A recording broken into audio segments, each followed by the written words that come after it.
I'm going to draw some face, so let's draw now. So let's go.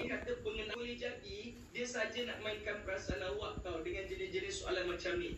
Sebab apa? Maka Saya kata ni prime pelesut A Charlie tuan-tuan dan puan-puan sekalian.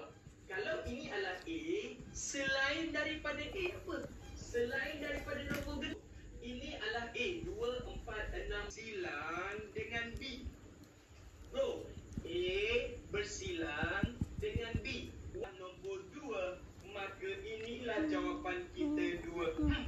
Chapter yang ke-11. Again, pada siapa yang I don't know, dia terlambat masuk ke mungkin awak ada urusan ke, okay, saya tak nak judge awak. Tapi saya nak bagi tahu, kalau boleh masuklah awal waktu be displaying. Okay, satu, dan yang kedua sebagai cluster unit ni adalah chapter-chapter yang dia stand alone.